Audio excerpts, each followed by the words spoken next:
Well, hello, everybody. I'm so glad you could meet me for another one of our live streams. I do so look forward to them. So, welcome to the show, everybody. I am currently working on your Monday story, so I might try to get it rolling before I start up any any other stuff. But just bear with me for a minute. It won't be too much longer, I promise. So, what's everybody up to tonight? You guys doing anything fun? I hope so.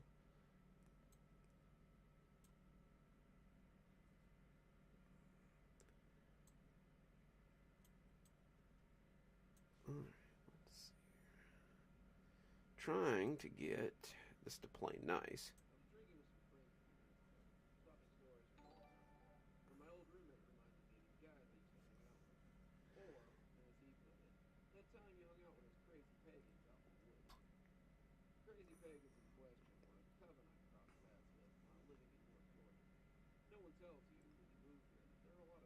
Sounds like it might. Sometimes when you move them over, they get a little bit they get a little bit garbled sometimes when you go to move them over, especially if the audio is a little bit older. Doing assignments, sadly. Uh-oh. I feel that. I thought I was going to have to go in for overtime yesterday, but it turned out that they didn't need me, so I got to leave early, but not early enough to get to a live stream, so, that's why we're doing it tonight. I feel that, Sylvia. I've got to go do some grocery shopping at some point myself. Probably tomorrow. I definitely need some essentials. Seems like I bought groceries just last week, though, so I don't know where they're all going. I have an idea where they could all be going, but it's just an idea. Probably down the throat of my 18-year-old because he eats like a horse. Let's see here. But I figured we'll give people some time to mosey on in. Do a little Q&A. Brandon, I see you've been with us for 5 months. Congratulations. Thanks for sticking with us.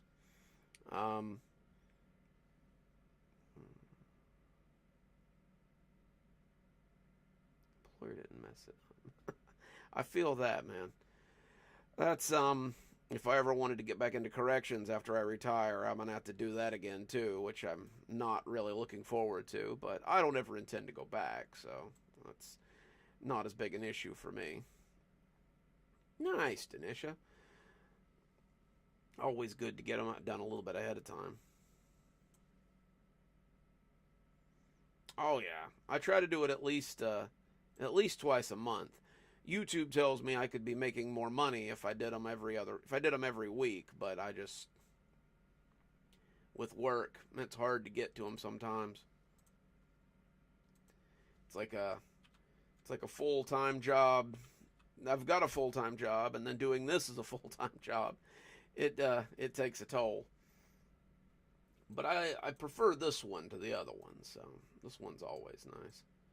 Speaking of, I've been writing a bunch of stories ahead of time for you guys, so there should be lots of content coming up. I've got tons of stuff to read.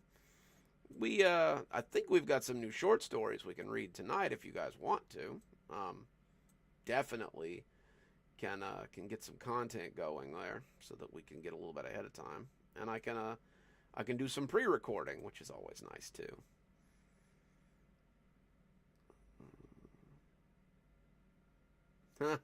That's right, Sylvia. They both eat like horses. The big one eats a little bit more than the little one, but not by much these days. He's almost 11, so he's getting big. Hey, JM, I don't think I've seen you before. Welcome to the live stream. We're glad to have you.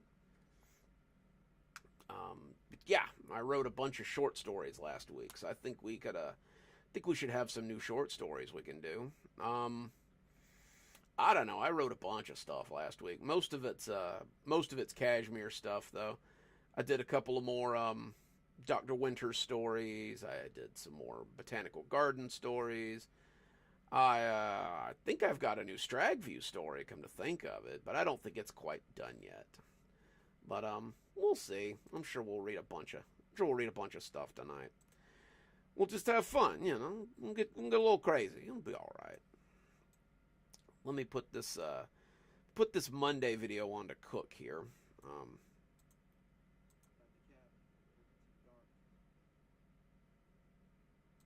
Let's see here. Trying to get a little bit ahead. I did all of my my cozy horrors today, which isn't a lot. It's mostly you got to do them, or you're going to get behind on them. I also went this weekend and organized a bunch of my stories and stuff, so I can make videos a little bit easier. I know that the music has been a little bit of an issue lately. I'm trying out a new music service, and sometimes it doesn't scale well. Like, sometimes it's too loud. I don't know. I like the music selection, but it's definitely a learning process. Let's see.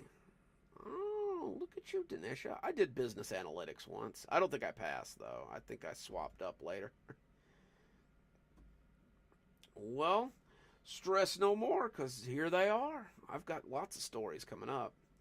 I'm thinking next week about working on some more Black Site stuff. We just finished what is technically part 2, so part 3 will be coming up pretty soon. I've written ahead on all of my Bright Access stuff too, so I finished that one, but you guys haven't heard the last of that one yet, so we'll save that one for a little bit later. But yeah, it's nice to get to write ahead a little bit, you know, get some stuff done a little sooner than expected. Let me get this. What the heck? Sometimes, I swear, this thing has a mind of its own. Okay.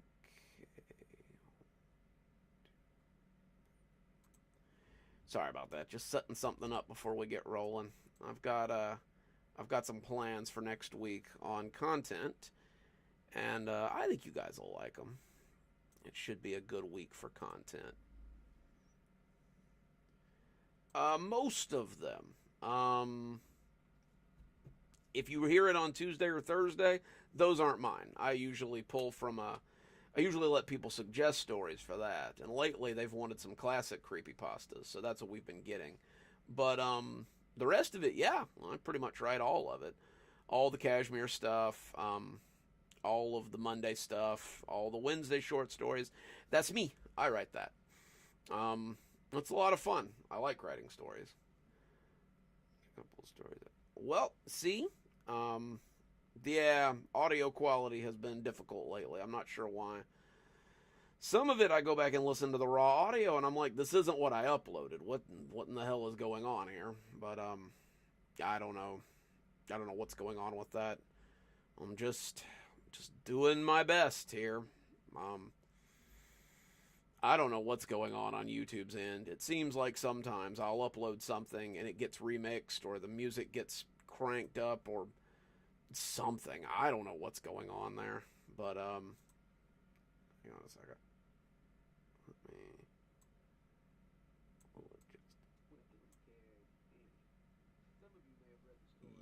yeah, that'll work. Alright.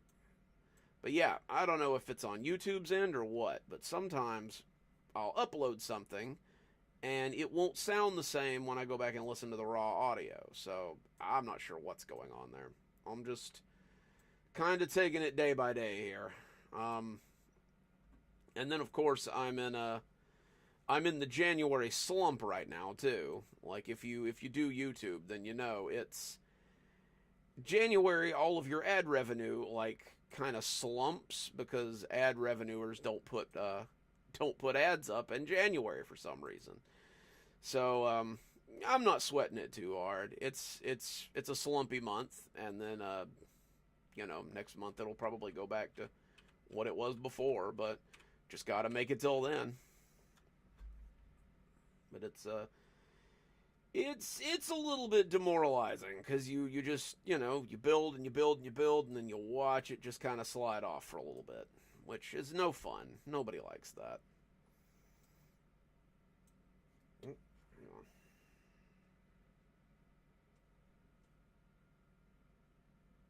My wife's texting me. Let me see what's going on. Oh, she's sending me cute messages. Oh, let's see. But yeah, so that's what's going on over here. I've I've tried. I've thought about it a little bit. I've definitely had some interest. I There's a channel I recommend. Her name is Branny, and she had wanted to do some stuff with one of my short stories, make a little short film. She was interested in the Gozo story, which is a really good story. I think it's one of my favorites, and she couldn't get the funding for it though, which sucks, but is always a problem. I mean, it's that's just how it is sometimes. But I've had other offers. I've had people reach out, but they never seem to go very far. I'd be very interested to make one of these into a movie or a show or something. Um, I think there's a lot of potential here with some of these stories, especially like the Dollar General stuff. People always want the Dollar General stuff to be a TV series, and I'm totally down for that. That sounds great to me. I'd love to help with that. Starting on the second part of that, by the way, if you guys are fans of the Dollar General stuff. So that's going to be fun. Hopefully that's coming out pretty soon. And then you guys can see what's been going on at the DGB.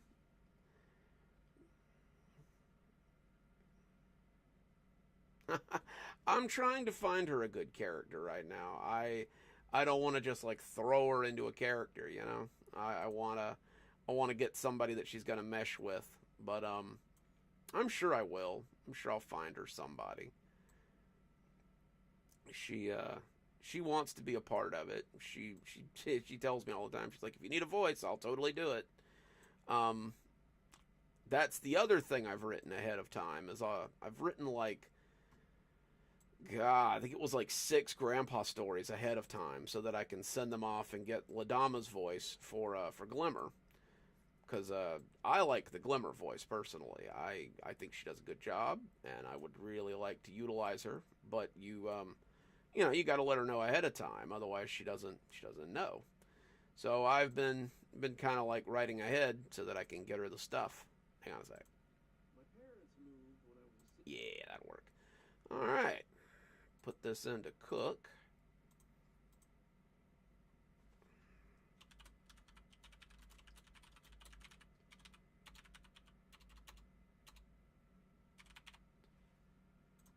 All right. Okay, cool. So, who's got questions? Any questions? You guys want to go straight into the reading segment of this show here? 'Cause I have definitely got stories. Let me pull up some of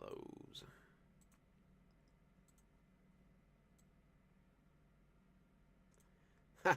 That's the thing about Netflix, though. Like, you gotta have some kind of like representation, or they won't even talk to you.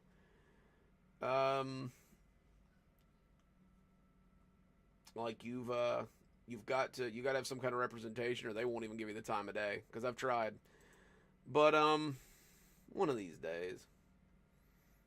Let's see here. What have we got? Let me do a little bit of finagling here.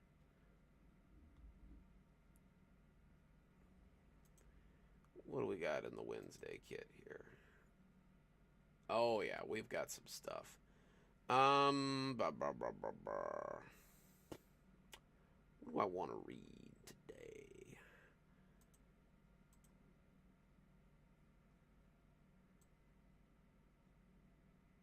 All right. Do you guys want to hear a story about a weird YouTube channel, or about a kid with a strange presence in his house.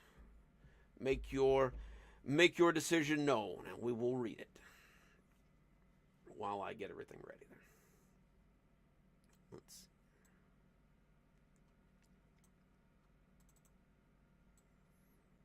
Get that ready too. So yeah, that's what I got. I've got Latchkey Kid, and I've got Forest Friends. So, which one you guys want to hear? I got 2 for the YouTube one.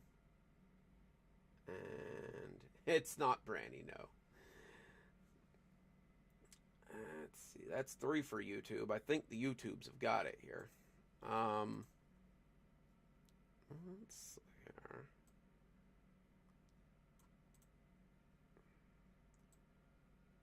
Yep, I think the YouTubes have got it on this one. So, we will read Forest Friends.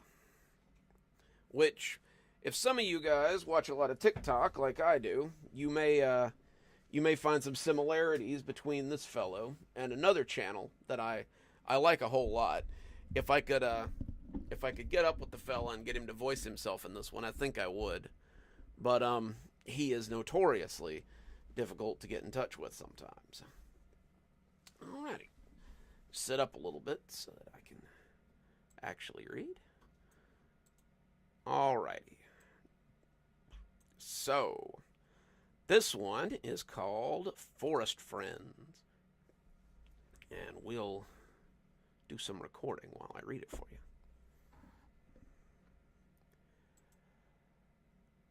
You know how it is sometimes. You don't really go looking for anything. You mindlessly scroll for hours and hours as you consume content by the handful. TikTok and YouTube Shorts have allowed us to devour as much or as little as we want to. And it's opened up a whole new world for us as we sit comfortably on our couch or lay in bed fighting sleep. Before TikTok, I had no idea of all the kooky things that people could get up to and all the fascinating skills you could learn through storytelling. Doomsday prepping, making your own solar panels, how to dye your pets different colors, ways to grow Let's try that again. Ways to grow vegetables in different climates, and that was just a handful of things I ran across. There's a lot of brain rot in there too, but that was just the price you paid for the useful bits that you ran across. That was how I stumbled across The Wild Man. The Wild Man was a TikTok channel about a guy who lives rough in the middle of nowhere, Arkansas. The place he lives really doesn't have a name. He just calls it the Pine Barrens, and he lives in a tent in the woods with his pet raccoon, Scampers. He hunts and fishes and mostly just survives off the land, laying back supplies for winter every year. You wouldn't have thought it would be terribly interesting, but he does so many cool survival things, and he has the most soothing voice you've ever heard come out of a man his size. He starts every video standing in front of the camera with his clothes made out of buckskin and a ridiculous-looking coonskin cap on his head that probably started life as one of Scamper's relatives. Hang on. I've got a hard drive that likes to do this cute little thing where it turns off and on and off and on and makes a loud sound. Alright, let's get back to it.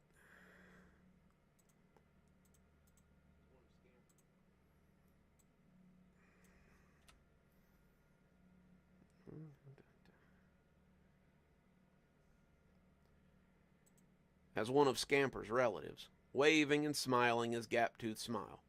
"Well, hello there, forest friends," he would say as he waved at us.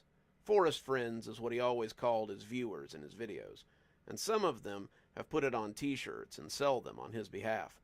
It sure did rain buckets last night, so today we're going to go check on the catch barrels and see how much rainwater we've got for the coming months.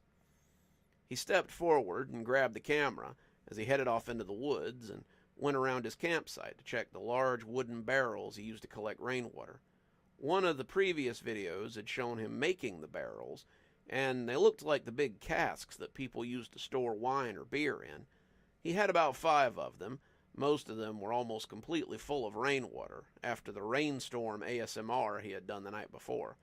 He smiled, telling us how it would be great for the coming hot months when the raid.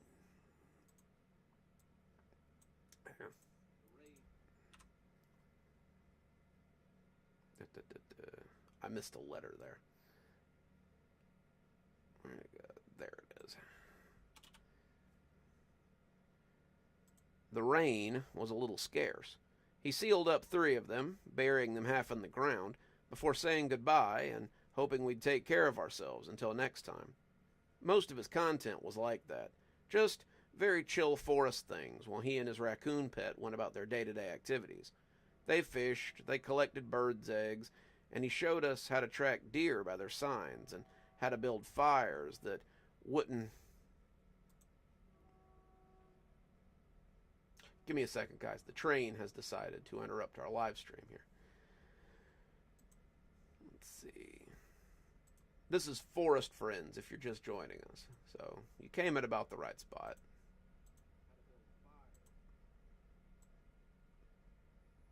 Just wait for the train to go past. It's very loud.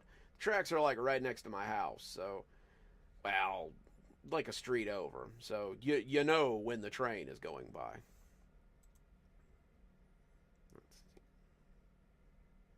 Okay.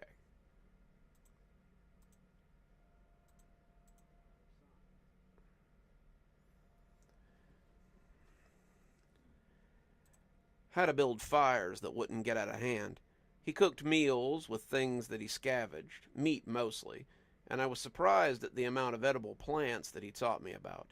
His content wasn't unique by any stretch of the imagination, but I really loved to watch it when I found it in my... That happens a lot when I record. But I really love to watch it when I found a new video. He had longer videos on YouTube where he taught people how to do survival things, but I found myself mostly consuming his TikToks because I could binge watch them in under an hour. His voice was nice to listen to, and I've actually tried a few of the things that he talked about doing at his little campsite. The buckets on my back porch...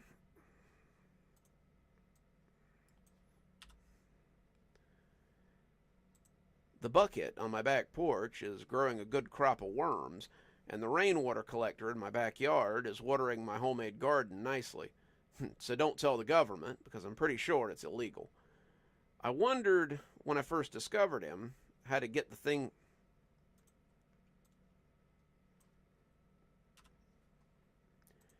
I wondered when I first discovered him how he got the things he used, and he must have read my mind because he had a video about going into town and trading some of the things he made for money and supplies. Hang on there just a second. People always choose when I'm...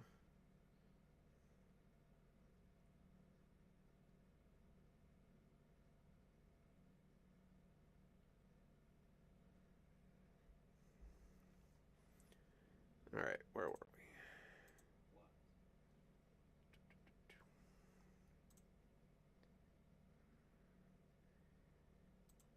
He must have made a decent living at it because he also had a P.O. box where people sent him things. He slept in a tent that was graded for conditions in Everest because a fan had thought he might need some help through the cold months.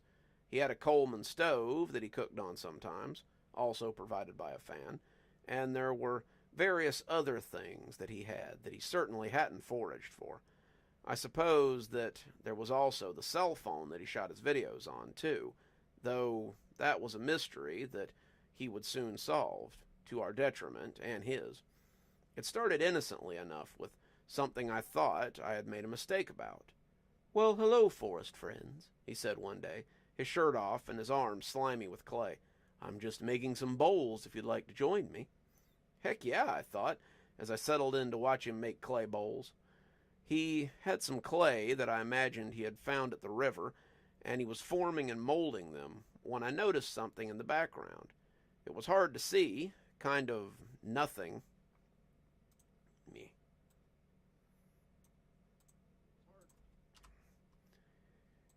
It was hard to see, kind of a nothing discovery, but it was a shoe sitting beside his tent. Not just any shoe either, but a Nike running shoe. I don't know why it seemed to stand out to me, but I rewound the video a couple of times to look closer at it. The shoe was too small for him. The wild man wore a size 14 and often complained that he had to get deer hides for moccasins about twice a year. And this looked like it would barely cover one of his big old toes that he would be.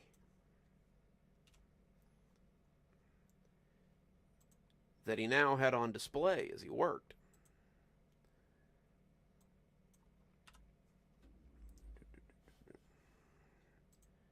What's more, I thought there was some discoloration on the shoe, something dark, but I couldn't see it well enough to be sure. Wild Man made about 8 big bowls, saying he would make lids for them and seal the food in them, before telling us to take care of ourselves and to be respectful of nature when we had reason to be within her. The forest can be dangerous for those who don't respect it, he added, looking good-naturedly at the camera. That was a new one, I thought. I went back to doom scrolling. I had 3 more hours.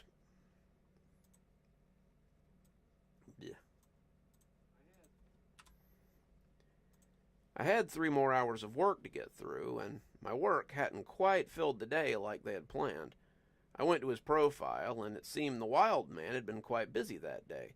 He had about 10 new videos out since yesterday, and I watched him hunt for a couple of deer, fish some, play with Scamper, smoke the fish and the deer that he had caught, and do an ASMR in the middle of the night, and go for a walk after dark as the crickets and the night birds called out around him.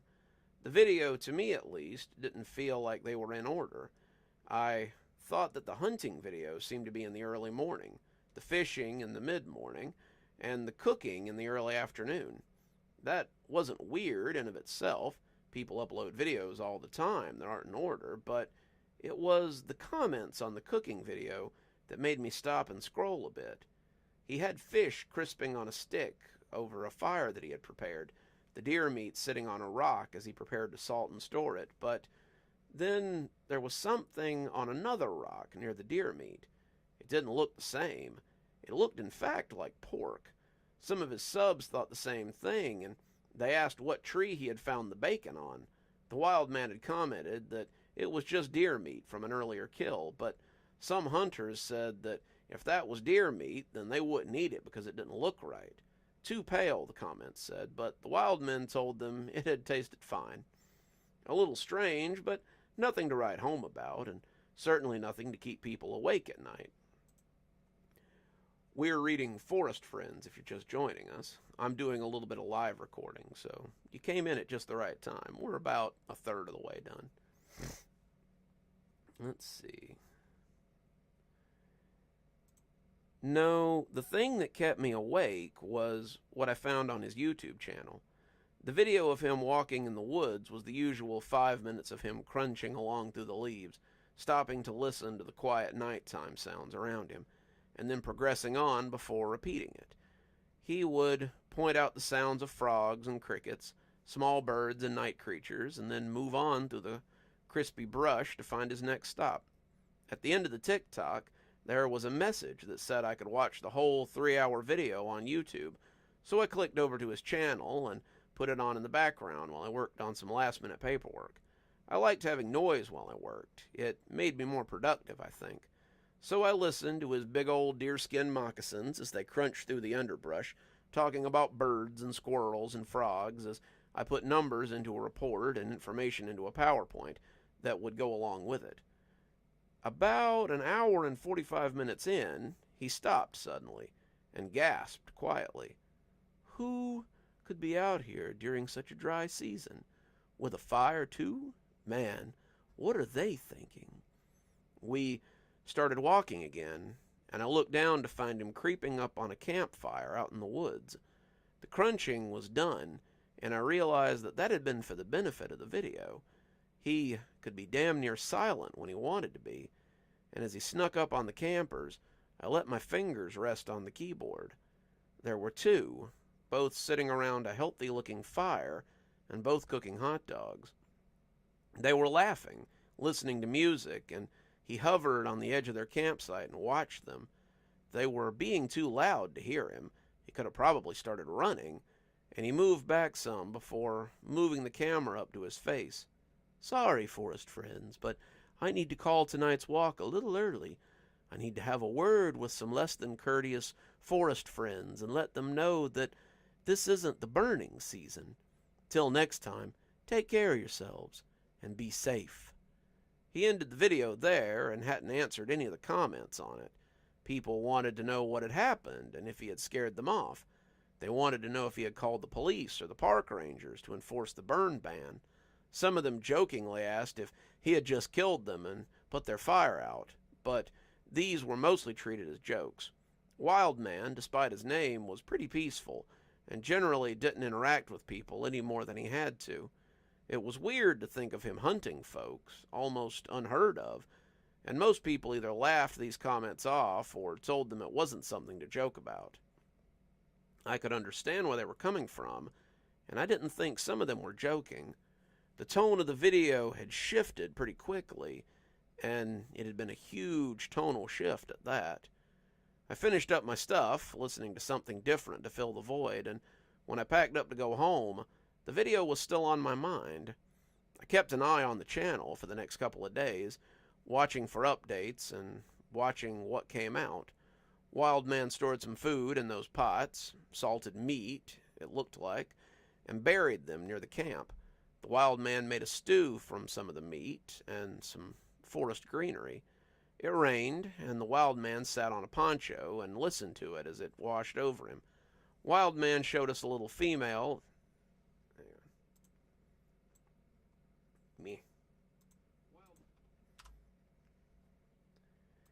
Wildman showed us a little female raccoon that had come to visit Scamper, and he reflected that the little raccoon might return to nature soon. There were a few others, but someone in the comments asked where he had gotten the new poncho, and that caught my eye. Wildman responded that he'd had it for a while, but this was the first time he'd used it. Someone else asked if maybe he had taken it from the campers he'd scared off the other day, but he didn't respond to that. That got me thinking, though, and I went back to the video to see if they were right. It was a little hard to tell, but the jacket did look a lot like the windbreaker that one of the campers was wearing. Had they left it behind when he scared him off? I didn't see how, since the guy was wearing it with the hood up the last time I'd seen him. And that made me think about that shoe again. Something wasn't adding up, and it was a mystery that I was interested in getting to the bottom of. Wildman had been on TikTok for a year, but he'd been on YouTube for about 5 years. He'd started out doing those videos that you sometimes see on those channels from South America, the ones where they made ponds and pools and things by hand. He had a couple of videos of him digging latrines and water reservoirs, building fire pits or lean-tos, and even one where he tried to build a log cabin, though it hadn't gone well and he had torn it apart. Something I was interested in, however, were the videos where he went walking in the woods at night. They seemed to be a running thing for him, and a lot of people said they liked the soothing forest sounds while they were trying to fall asleep. He had done about one a week since he started the channel, and I ran through the comments on a few of them and noticed someone was putting timestamps in some of them. The timestamps usually had comments asking why he had stamped these parts, but he never responded. The timestamps turned out to be exactly what I'd been looking for, though. The timestamps were always for parts of the video where he encountered people in the woods. We're reading Forest Friends if you're just joining us, so have a seat. We're just getting to the good part. Oh, goodness. If you guys got any questions, by the way, just go ahead and post them, and I'll answer them when I stop for these little reminder breaks. All right. Hey, Dark Angel. Glad you could join us. We're just doing some reading. Most of these encounters were very similar to the ones I had seen earlier. He would stalk the site, looking at the people, and generally wouldn't say a word as he watched them. Most of them were just people out hiking or vagrants in the woods, looking for a place to stay. But these videos were very different from his usual upbeat content.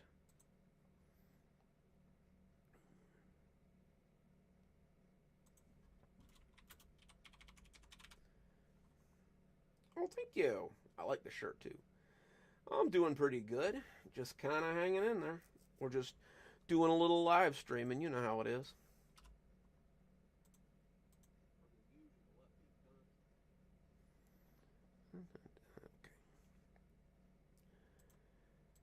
They felt very sinister, very off, and the more I watched them, the less I liked them.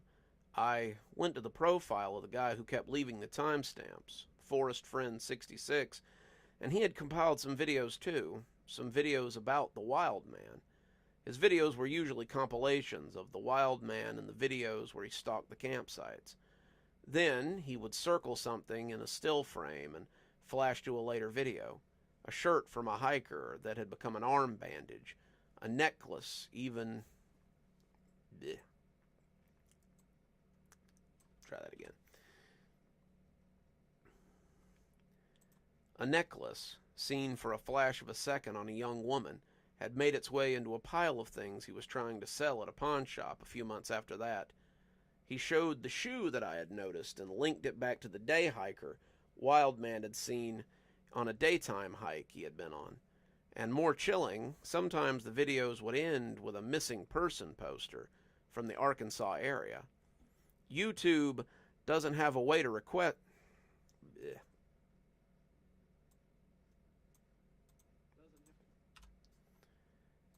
Doesn't have a way to message people, but thankfully, he was on TikTok as well. Oh, thank you. I think I got it for Father's Day one year. It's one of my favorites. I usually wear my Gundam shirt on these, because that's my favorite. I gotta make some shirts one of these days. Like, everybody's always saying I need shirts. I really gotta get off my ass and make some shirts one of these days. At least something. I've got something on Etsy, but I haven't been back in a while. Like, so I don't know what the state of it is. Should probably check into that. Let's see. I sent him a message asking if he believed the Wild Man might be hunting people, and a couple of hours later, I got a response. Yeah, I do. I've been compiling evidence for years of what he's doing, but the authorities don't take me seriously. They say that a lot of hikers go missing in Arkansas. The woods are not for the unskilled, and they don't believe that the Wild Man is real. I asked what he meant. Had they not seen his videos? Clearly he was real. He had close to 500,000 subscribers. Yeah, they think it's an act, a spoof, just something he's doing for views. They say there's no way that he could live in the woods like that without serious shelter. They claim he would have no way to survive the winters in just a tent. I showed them the videos of him doing just that, but they're convinced it's an act. I asked what he was going to do about it, and he said he meant to get proof. I'm going up there to find him. I have his general area pretty well figured out. Google Earth and the locations of the missing hikers have helped me pinpoint the area he's in, and I'm going to get some proof of what he's doing. I'll wait till he's doing a stream, I'll go with my camera, and I'll wait till he leaves the camp and do some searching. Hopefully, I can get some footage of the bones or clothes or something, and the police will have to believe me. Then I'll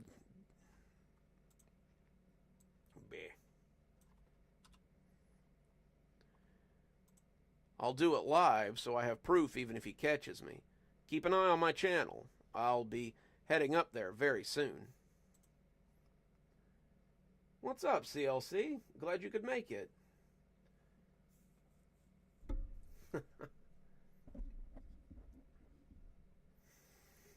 Believe it or not, Dark Angel, yeah, I think that's when they gave it to me. It was about 12 or 13 Father's Days ago. I tend to hover between a large and a 2X, so most of my 2X stuff kind of always fits, depending on my workout routines. Let's see here.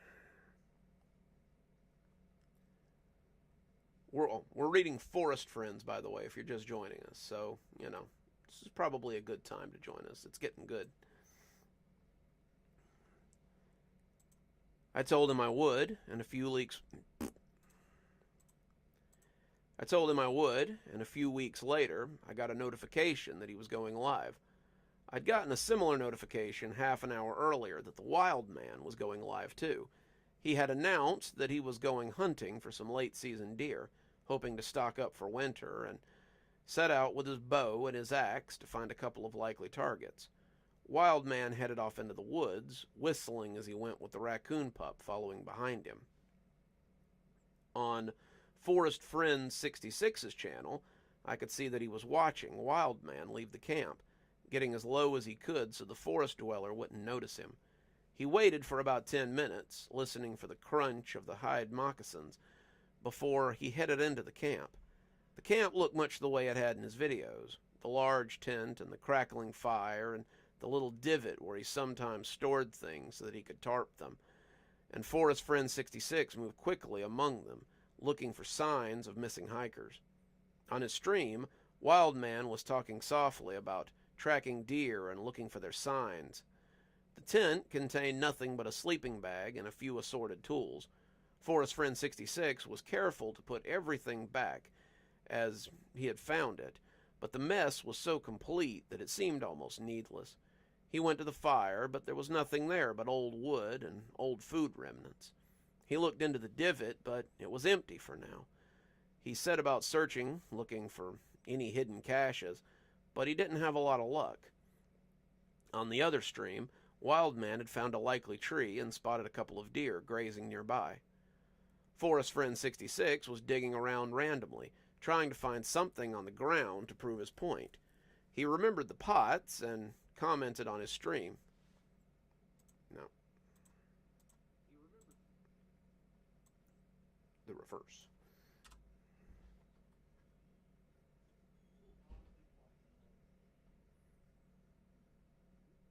Yeah, it's been a... Hang on, guys.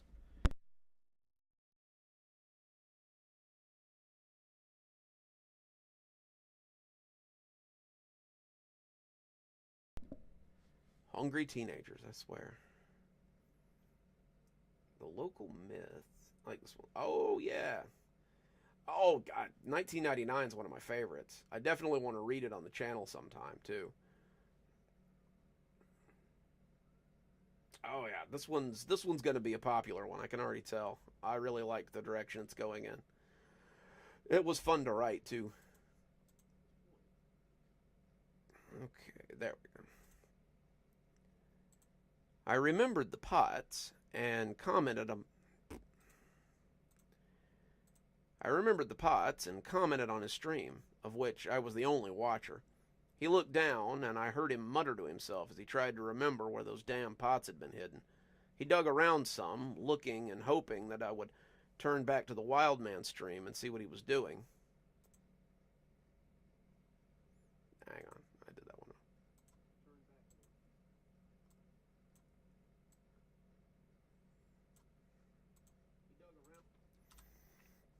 This happens a lot while I'm recording. Let's see.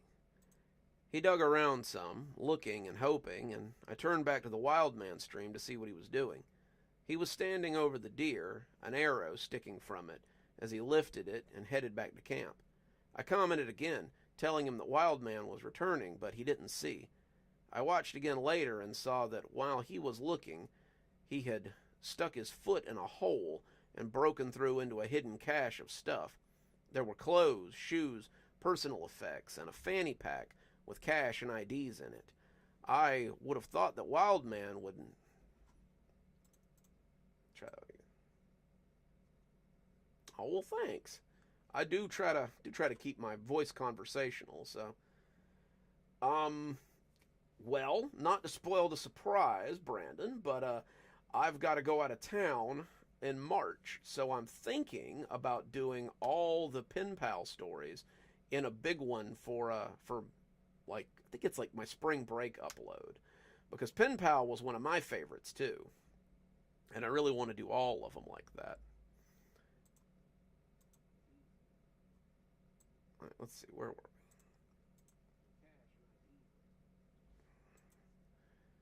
we?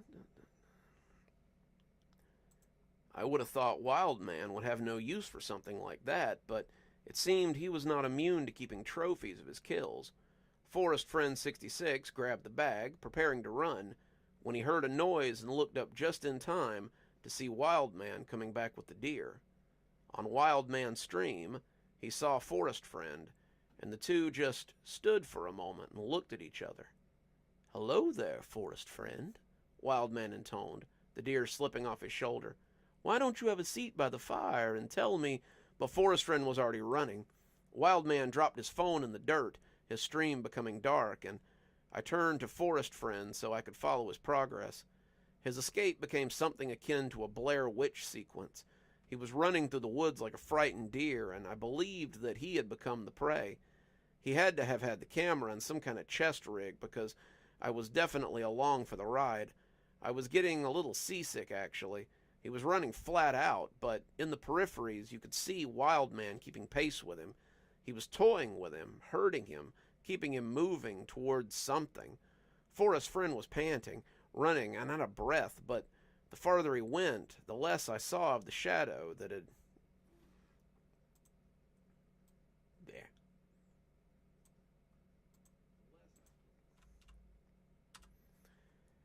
The less I saw of the shadow that he had angered. I thought you guys would like that. Yeah, that one's definitely one of my favorites. Like I said, I want to do 1999 as well. Pen Pal and 1999 and the Russian Sleep Experiment were the three that really got me into creepypastas. So I really want to pay some homage and read them on my channel, because I think it'd be cool. Let's see.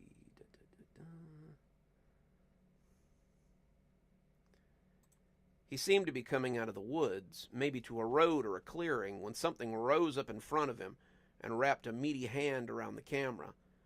I don't know if he broke it or simply turned it off, but I heard somebody say, "Hey there, Forest Friend," just before the feed cut off, and the tone was decidedly menacing. I saved a copy of the stream as quick as I could, not sure if Wildman would delete it or not, and I called the police in the area around where he lived. I told them what had happened, and I sent them a link to the stream and the copy. Yeah.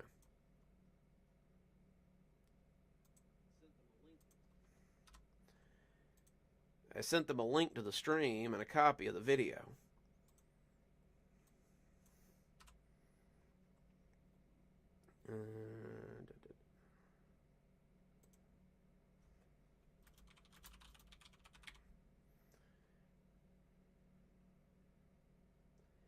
I like Smile Dog too. Those three were just the first ones I found.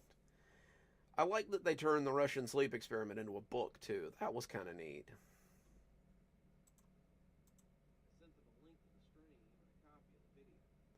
Alright.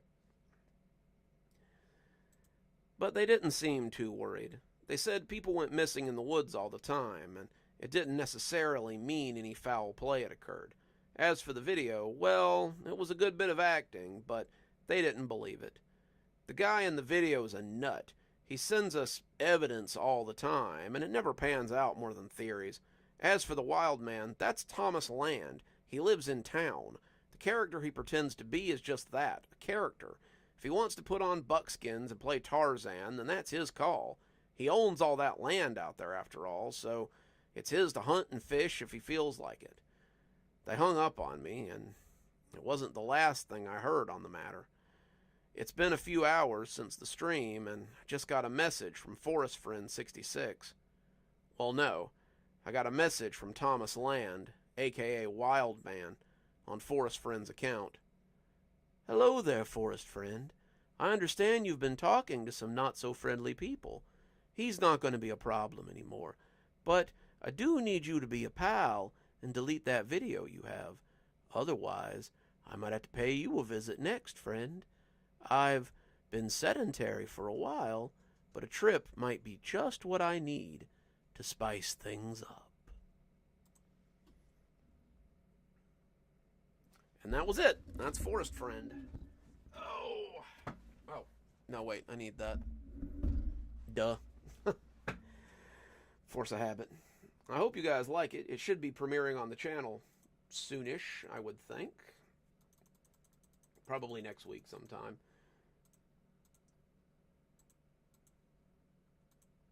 Let's see. Yeah, that was a fun one. I've got a couple more. That one's not the longest, but I'm not going to read the longest one tonight. That one's going to be a 45-minute at least. Like, whew, that's a heck of a story. But yeah, we could probably do a couple more. Don't know.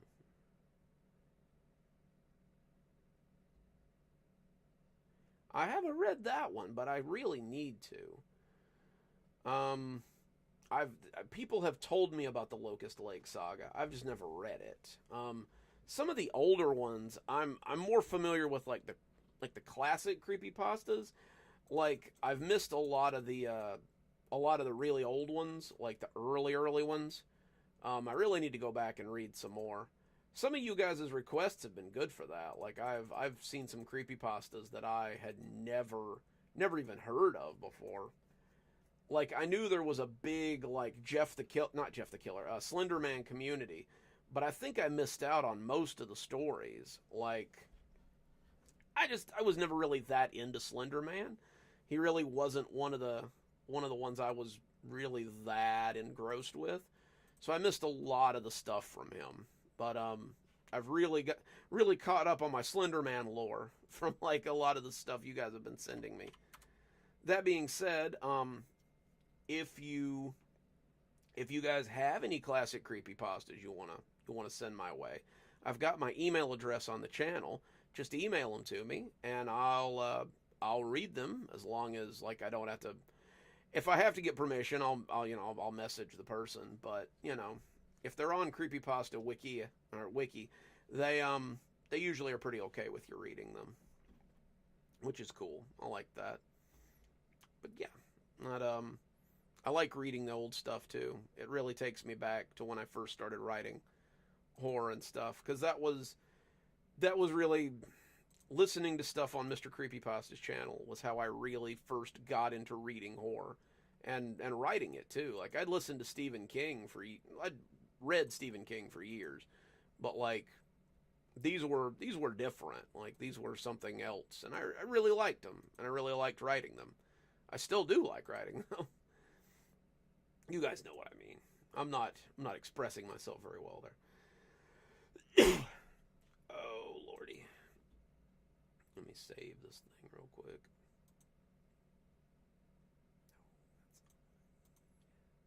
There it is.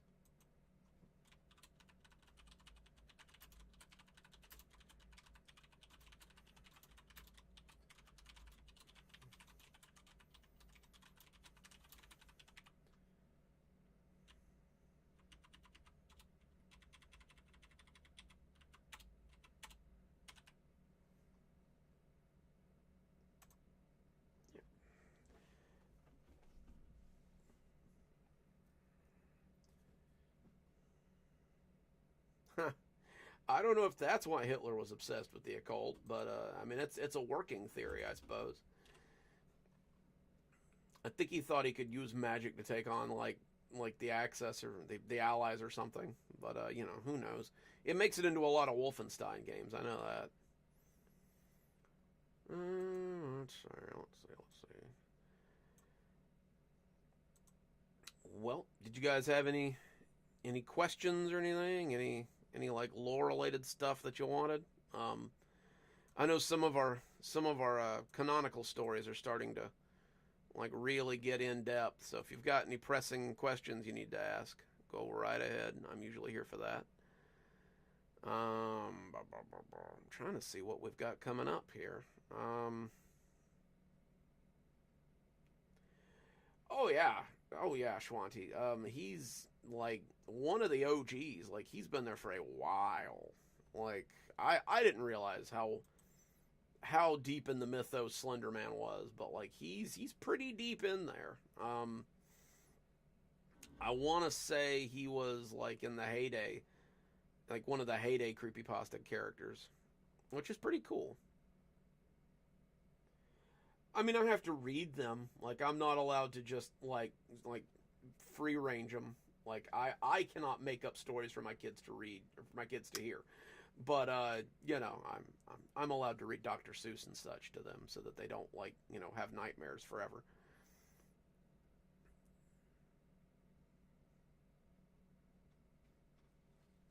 I mean, that's what those pictures are for, right? Like they've got all those like super old pictures of Slender Man.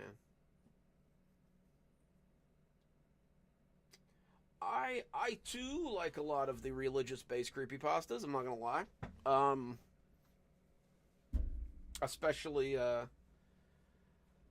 especially some of the like the weird like religious ones. I assume that's why so many of you guys like the bright stuff. Um, I because it's I mean it's pseudo religious. Let's see. Um, let's do Latchkey. You guys want to do Latchkey? I've got a few stories we can read. Saves me having to like, you know, do them later or record them later. And then you guys get some cool stories ahead of time. You guys can totally post up in the comments how you heard them before they came to the channel. Sound good? All right. I'm going to do it anyway. No, not, I don't need it. No, stop it. Stop. Computer's being dumb. All right, there we go. Okay. This one's called Latchkey. I believe now that I have made it to adulthood that I was given a key too soon. I was in the 3rd grade when my dad got a job at Mazer Fiber Optics.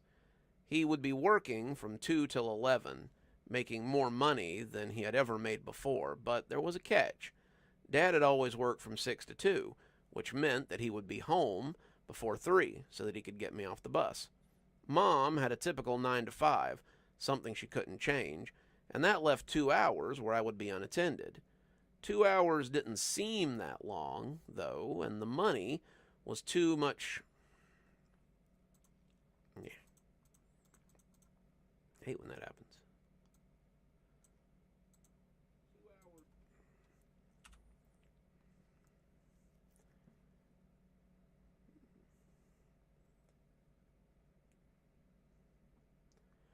I've seen Lake House pop up. I really need to go and find it. Like a lot of people have recommended it. I've never read it.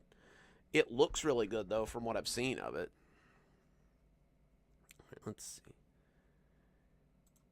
2 hours didn't seem that long though, and the money was so much better than what he had made at the phone company that he decided to give them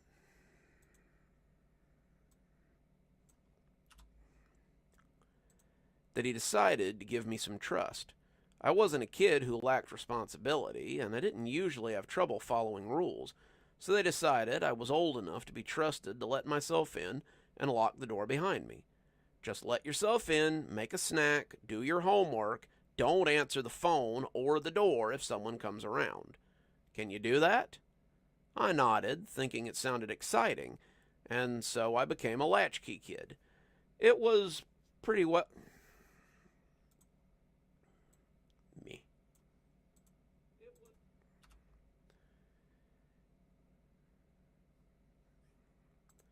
It went pretty well for a while. I'd come home, make some Nesquik and bagel bites, do my homework, go watch cartoons until Mom came home and started dinner. It was a good system until I came home to find something was different. I came home from school, worrying about my math homework, when I found that the front door was unlocked. I put my key in, meaning to turn it so I could get inside, but the door just pushed open as it creaked into the quiet house. I felt a little chill run through me. The door was never unlocked. My parents were notorious about locking it, always had been, and as I looked into the seemingly empty house, I felt sure that I didn't want to go in there. Go inside, make a snack, do your homework, watch some TV till I get home.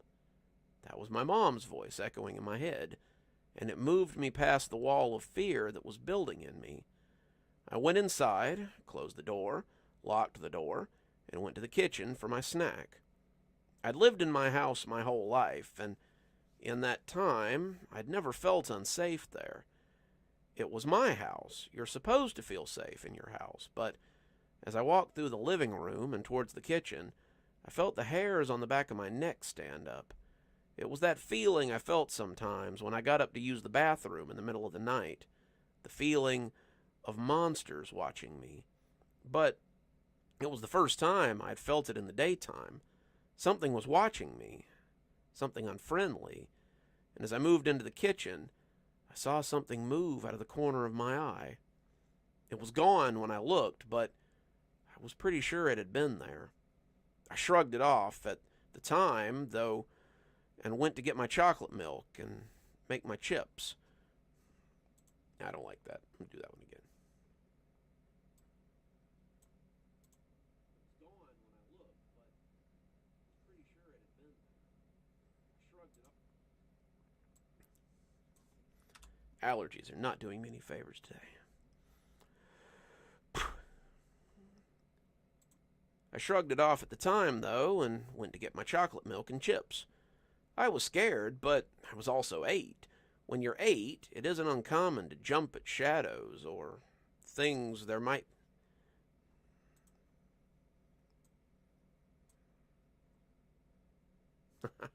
Well, glad to be seen and heard. I mean...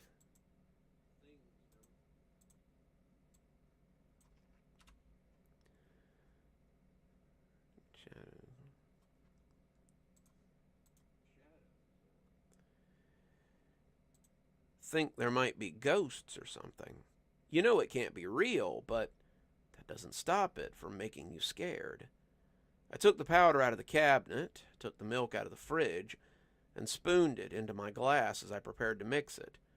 I had the milk up, ready to pour, when I saw something reflected in the side of the glass. It wasn't exactly the reflection of a person, but as the milk slowly sloshed into the cup, I saw something lumpy and ill-defined peek at me from the door of the kitchen. I couldn't tell what it was, and when the milk spilled over the rim and onto the countertop, I almost dropped the jug.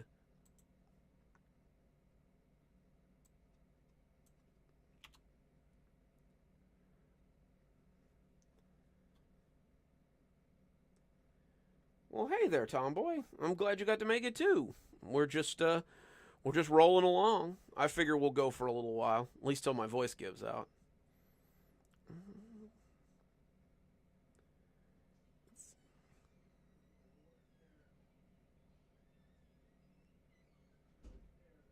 Hang on, there's somebody loud in the hallway. Let me wait for them to pass.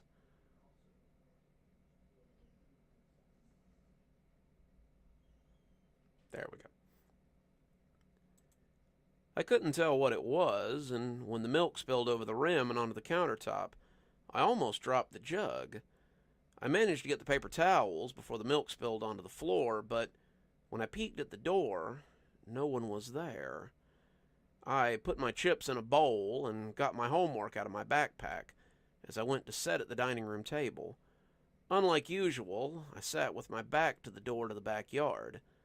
If there was something here, something I was becoming pretty sure there was, I wanted to be able to run if the time came. As I bent over my work, I kept seeing something peek around the edge of the kitchen door. It was always gone, but not quite. It was like catching a kid peeking around a corner. Hang on, I missed a word there. I put my chips in a bowl and got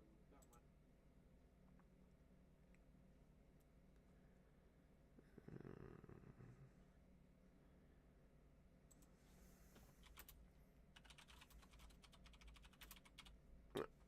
That's better. I wanted to be able to run if the time came.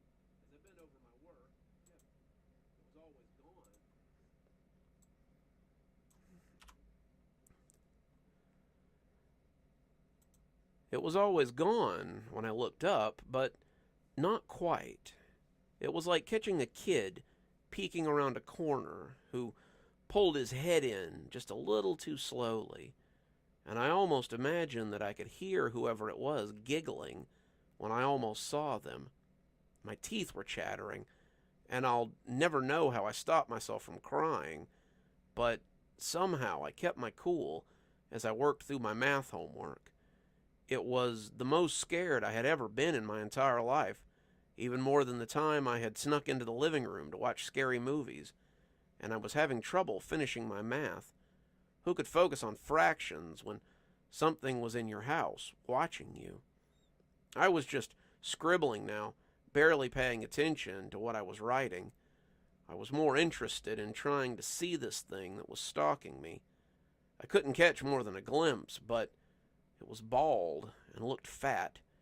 It had no neck. Its head and shoulders were simply smooth mounds of fat, but it was the eyes and the mouth that scared me the most. Its eyes were little more than dark, piggy circles. There was no white to them. They looked like doll's eyes as they stared at me. And the mouth was drawn up in a grin. The lips were wet. The teeth were shiny. That was.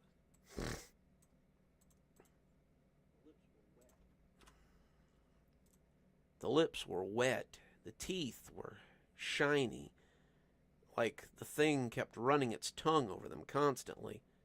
The eyes, despite having no real color other than black, looked hungry, and the mouth was like that of a wolf in one of the cartoons. He was another big bad wolf just looking for a pig to gobble up, and I was the one he had found at home. I might not know what these fractions meant, but I had figured out one thing. I'd figured out that I had to get out of here. Whatever it wasn't a monster or a boogeyman. That thing was human, and the longer I sat there, the more I could smell it. It was giving off a smell like my Uncle Tom did at Christmas sometimes. It smelled sweet and sour and a lot like old sweat. Something I would later learn was skin expelling liquor. As a kid, I just knew it smelled bad, and I wanted to get away from it before it decided to gobble me up. I thought and thought, trying to find some reason why I would need to go outside. Then I saw the trash. It was full, the empty biscuit can sitting on top like an old snakeskin. And that's when I got an idea. The garbage was one of my chores, as long as there wasn't any glass in it, so after cleaning up my homework, I went to the can and started taking the bag out so I could take it outside. I headed for the back door, knowing it was watching me, and when I opened the back door, I heard it, heavy footsteps running after me. I slammed the door and dropped the bag, running for the fence that separated the front and the back porch. Front and backyard. Try that again. I slammed the door and dropped the bag, running for the fence that separated the front and backyard. I heard it hit the door, heard it trip over the bag, and I heard it fall onto the back porch, but I was already around the house and heading for the neighbor's house. If it had been any other day, I would have kept running, looking for someone who was home, but I saw the Staub's car in the driveway and knew that they were home. I heard the gate open and close, but I was already hammering on my neighbor's door. I heard someone drop something in the kitchen, heard Mrs. Staub come hurrying out of the kitchen and out of... Got a little ahead of myself there.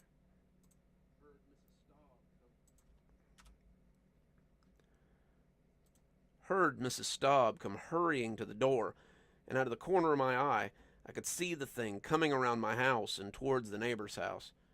I pondered...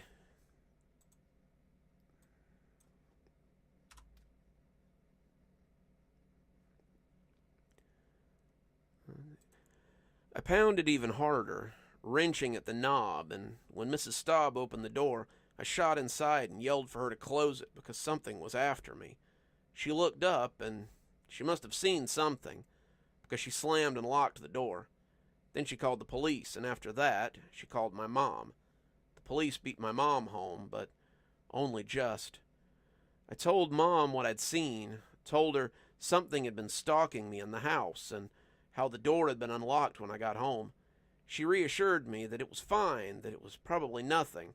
She said it was probably just my mind playing tricks on me, but Mrs. Staub told her that nothing had been playing tricks on my mind, and she had seen it too. It was a fat, naked man who tried to come right up on my porch, and I'll testify to that before the throne of God. Mom was very confused, and what the police discovered didn't help matters much. They found a large man, one with very little neck, hiding in my closet, as if he expected me to come back after he had chased me out of the house. They didn't find any ID on him for obvious reasons, but they found his clothes folded neatly in the backyard underneath my mother's rose bushes. Mom told me later that he had a record of doing stuff with kids, but that this was the first time he had escalated into something like this. I'm thankful that they got him before he could actually hurt a child, but he was responsible for the scariest day of my life. After that, my mom asked my aunt to come and meet me at the house when I got off the bus and to sit with me until I got home.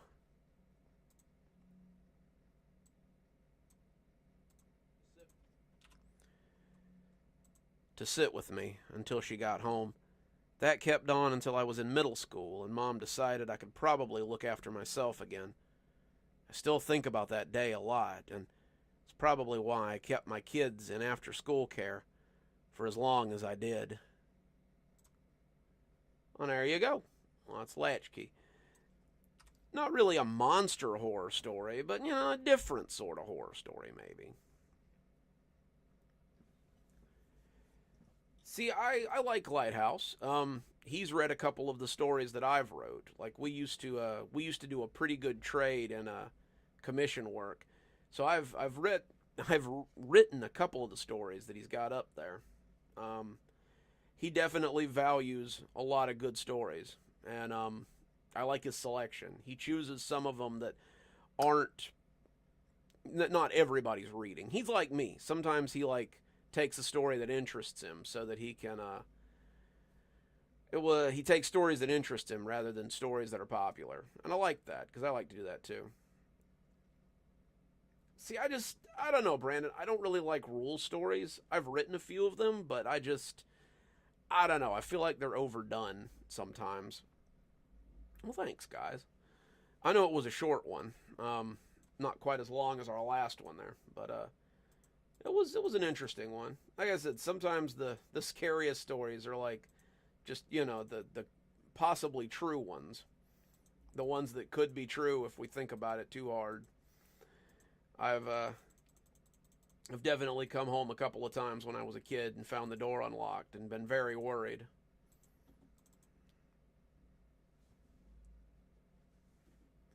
Well, thank you. I personally think there's something to having the writer read his own work.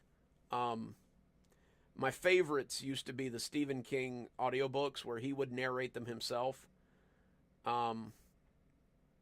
I think it's really cool. Like, I think they know where the emphasis ought to go. They know where the jumps ought to be. They know their story. And I think it's really cool when the guys that write it also read it. That way you get like a first-hand part of it, sort of. I don't know. I like it.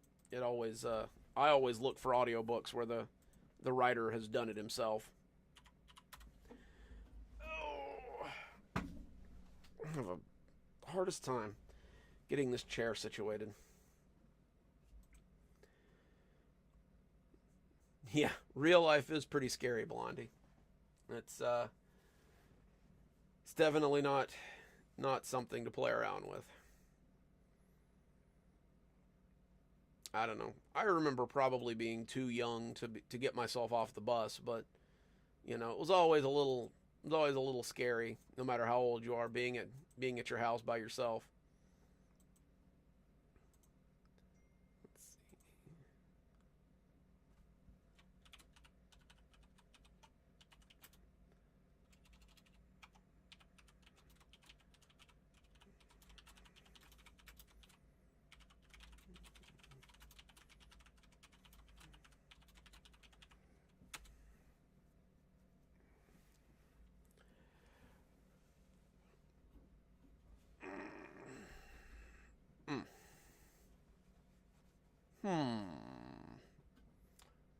wonder.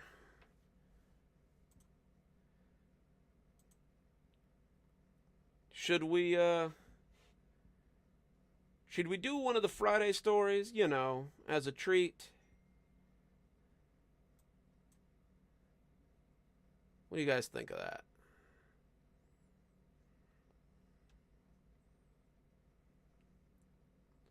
Oh, that is a weird one, Brandon. That's a very weird one. I've heard that one on other channels, I think, but that one's definitely strange.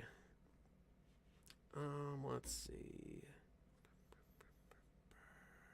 Ooh, I gotta write a few more next week. I've got some in the wings, but definitely not enough there. Let's see. What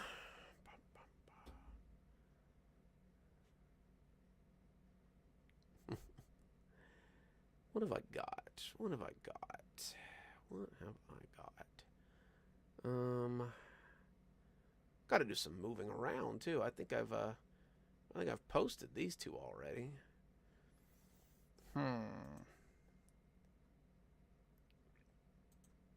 How about a Dr. Winter story? You guys up for a Dr. Winter story? I've got a couple of new ones. I haven't recorded this one yet.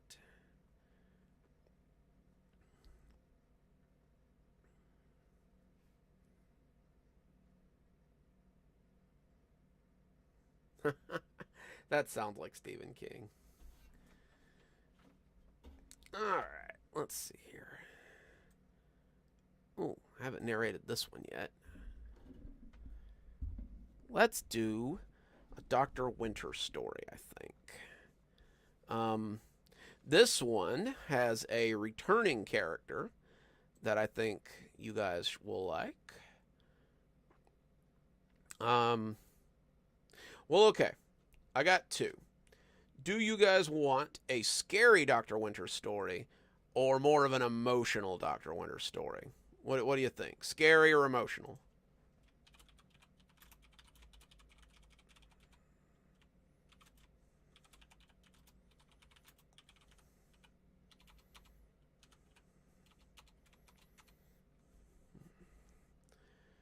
What do we want? What do we want? Because I've got a few, but and both of them actually have returning characters from other stories. So we got one for scary.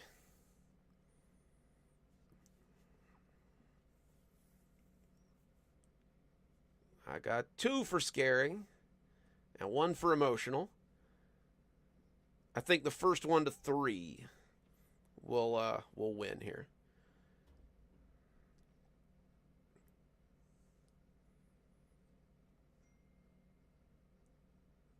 You guys are so indecisive. I swear.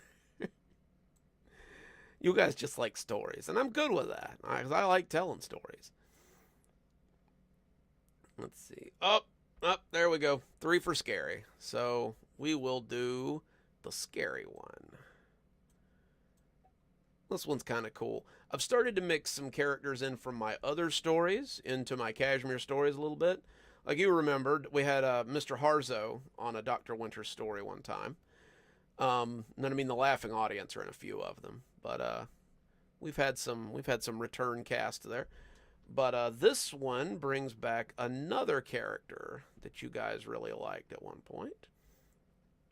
And so we're going to do The Ever Present Shadow, which is a Dr. Winter story.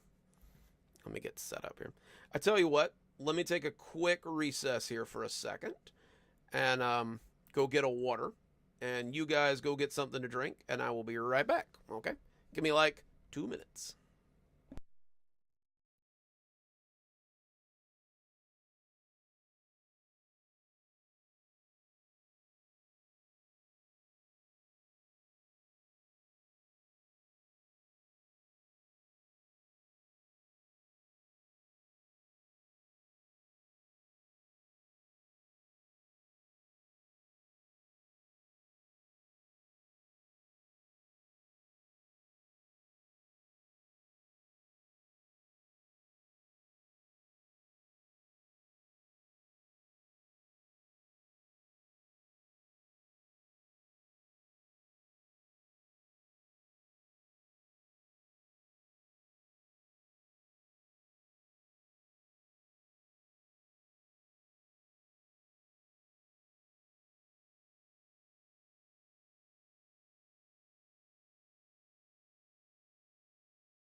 Well, the wait is over, because I'm back already. Just had to go get some water. Alright, so... get everything set up here. And we will read The Ever-Present Shadow. Get the mic there so you guys can hear me. Alright, so here we go. I still had the lead in on that one.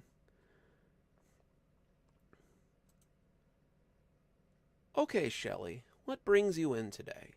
Shelley Jane, a longtime patient of Dr. Winters, usually came in for things like nervous anxiety or paranoia.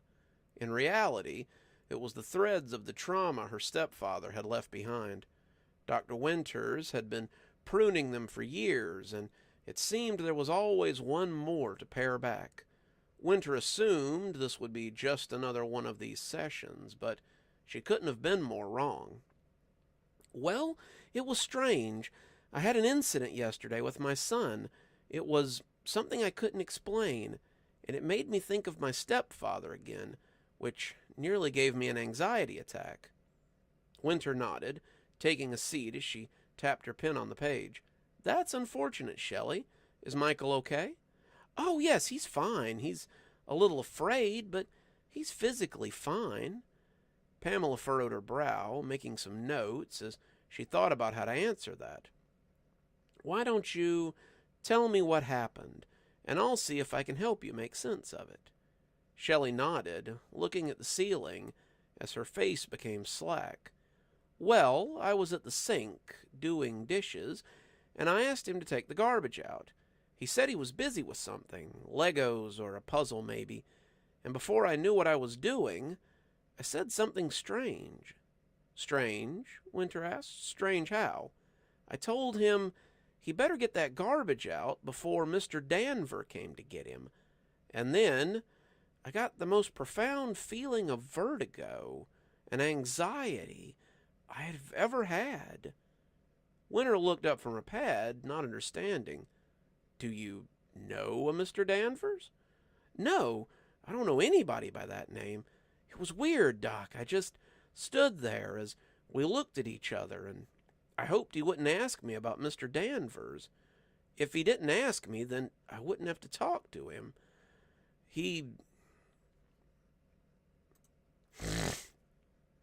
Sorry. Very thirsty work.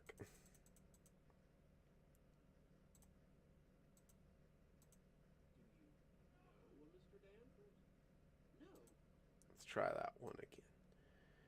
These allergies are really playing hell this year. No, I don't know anybody by that name. It was weird, Doc. I just stood there as we looked at each other and hoped he wouldn't ask me about Mr. Danvers. If he didn't ask me, then I wouldn't have to talk about him.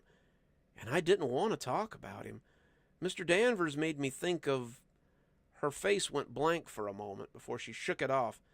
My stepfather and my childhood.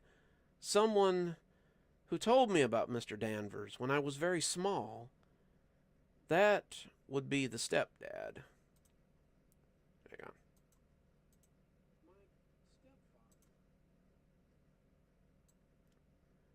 Hang on.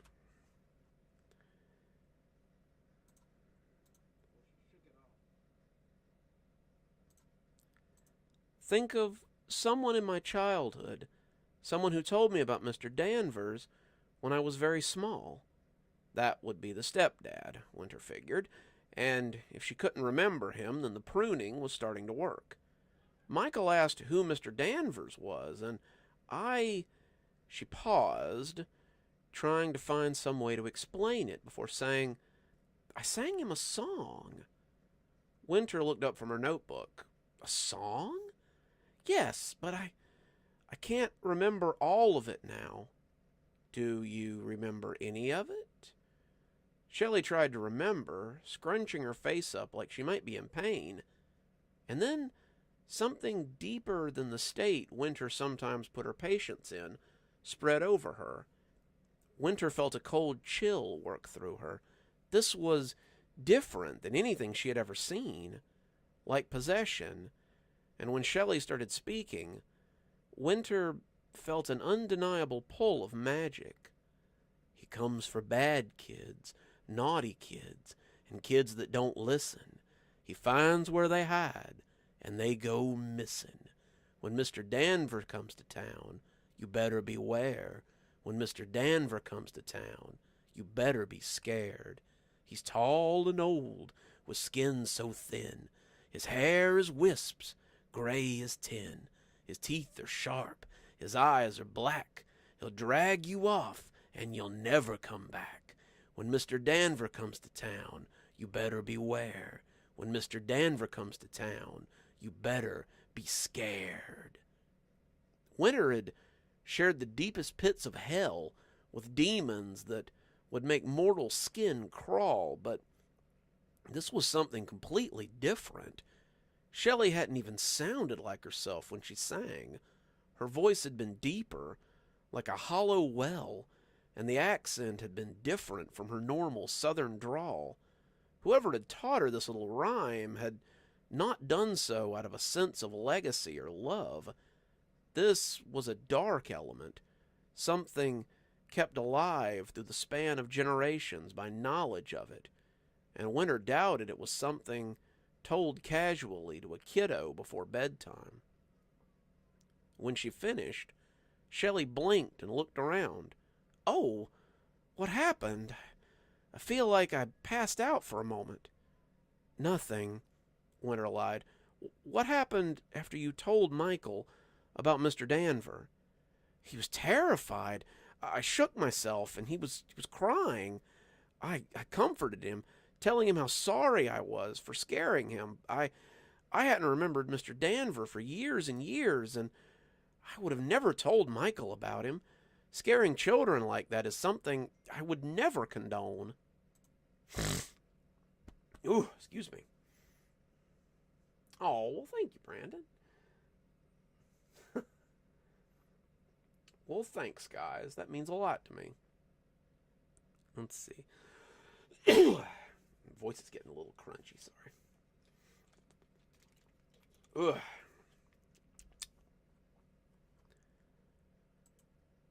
Winter had set the notepad down and was slowly stalking towards the couch. Then what happened? Well, we went back to what we'd been doing. But then that night he woke up and he started screaming. He said there was a man in his room, an old man with long arms and legs and big sharp smile. It terrified him, and I just held him and cried with him. Winter slowly let her hands creep into Shelley's hair as she searched for the next memory to prune. He was there, Mr. Danver, and she could see Shelley's stepfather as he told her about him, grinning as he sang the song. He was gleeful about scaring her, and he used Mr. Danver's shadow to do all kinds of terrible things that Winter had been helping her forget for years. She yanked, trying to tear the terrible memory out, but it was like a weed. The roots were deep, and they stubbornly held on. Shelley was shaking and moaning as she worked to free her, and when the memory of Mr. Danver finally came out, she screamed like a banshee. She lay back, panting heavily, as the pain in her head receded. When she was finally still, Winter let her rest as she went to the waiting room and looked for her son. He was sitting there, reading a highlights magazine from last decade, and she invited him to the back as well so she could scrub the memories of that dark creature. Half an hour later, both of them were thanking her and walking out of the clinic. Winter waved, hoping the memories of the creature would be all that tied them to her. Ugh. Sorry. We're reading a Dr. Winter story called The Ever-Present Shadow, if you're just joining us. So Settle in. This one's going to be a little bit long. Juliet, what is our afternoon looking like? Well, we got 5 more patients, 2 adults and 3 children, and it seems they're all having nightmares. Winter furrowed her brow. What are the odds that this has something to do with Mr. Danver? Who? Juliet asked. Winter shook her head. Never mind. She headed to the room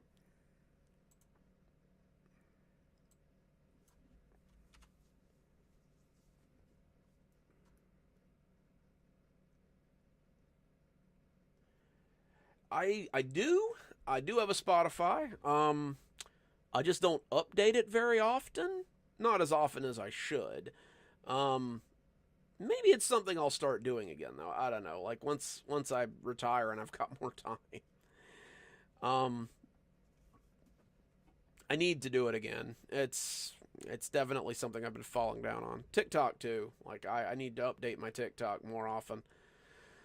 But yeah, it's definitely something I need to be a little more diligent about.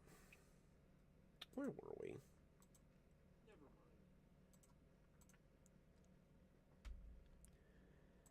She headed to room number 2, where her next client was waiting. It appeared she had quite a workload this afternoon. And then Mom sang a little song about this Mr. Danver. It was creepy.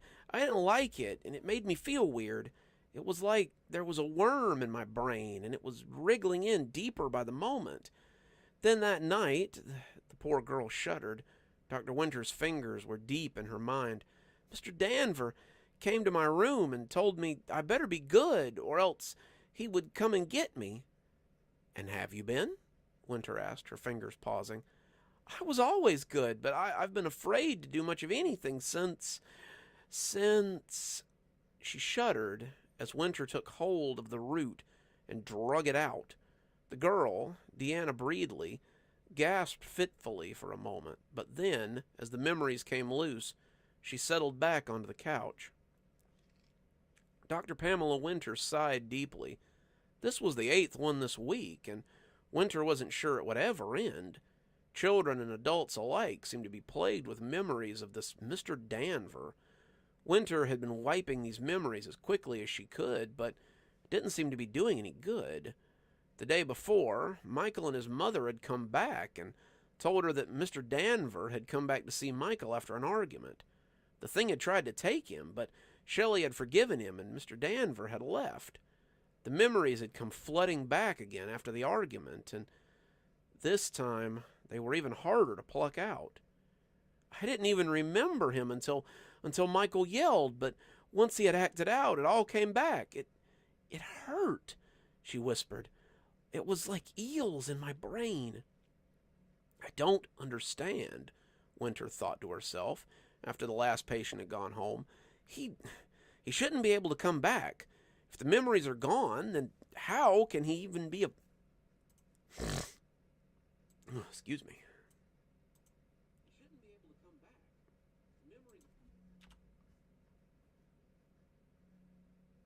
back. Memories...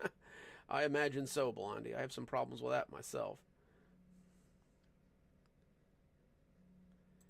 He shouldn't be able to come back. If the memories are gone, then how does he even... He shouldn't be able to come back. If the memories are gone, then how can they even be afraid of him? Memories didn't work like that. Not really. They could come back, but it usually took time. Memories were funny like that, and they had deep roots. They often grew back if you didn't go... Mouth's too full of spit. They often grew back if you didn't go deep enough, but it always took a while. For them to just spontaneously emerge like that made this a particularly devious bit of magic, or whatever it was. Winter didn't like this. It was like an epidemic of some sorts. She wondered how to get rid of this Mr. Danver and his antics, but the answer actually found her first. She was getting ready to go to bed, packing up so that she could head home when a phone call came in. It was Shelley again, and she and Michael had a problem. Michael broke some dishes when he was washing them, and when I heard him swear, the memories of Mr. Danver came back all over again. Now I fear he'll be coming for Michael. Can you please come over here? Maybe there's something you can do. Excuse me.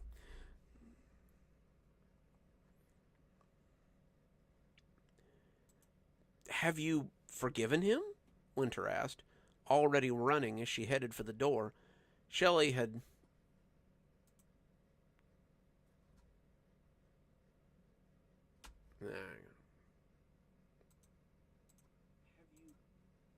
Try that again. Have you forgiven him? Winter asked, already running as she headed for the house that Shelley had not far from Main Street. Hey, Crystalline, glad you could join us. We're just doing some live recording, so grab a chair. We're doing a Dr. Winter story.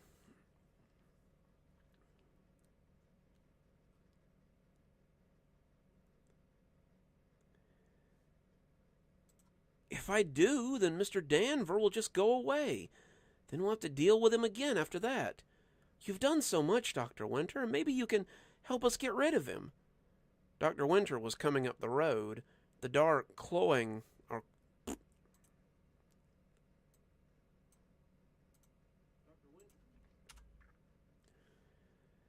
Dr. Winter was coming up the road, the dark, cloyingly close around her. The streets were barren, not too uncommon for this time of the evening in a small town like Kashmir, and Winter didn't mind putting on steam since no one was there to see. "I'll be there in 5 minutes," she promised, but Shelley didn't hear her. Winter could hear from the other end of the phone that someone was yelling, and the odd sound of scrabbling claws made it pretty clear that Mr. Danver had arrived. Dr. Winter came to the front of 546 Morrison Street and found the front door open. She came in through the door, but before she could give herself away, she saw the mayhem in the living room. Armchairs were turned over, a lamp lay broken, and as her eyes tracked to the stairwell, she could see the marks of nails that had gouged their way into the wood. Sometimes reading this out loud is the best kind of proofreading, I swear.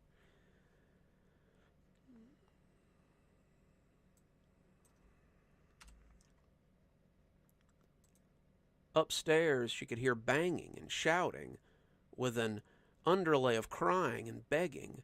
She came slowly up the stairs, careful not to make a sound. She wanted to come across this Mr. Danver before he knew she was there. Demons were always put off their guard when you struck... Blech. That came out weird.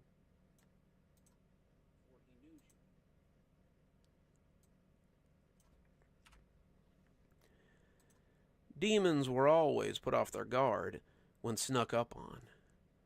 She came to the top of the stairs and found him battering at the door to one of the bedrooms. Behind the door, Shelley and Michael were screaming and begging it to go away, and Mr. Danver was promising 1,000 different punishments. Poop.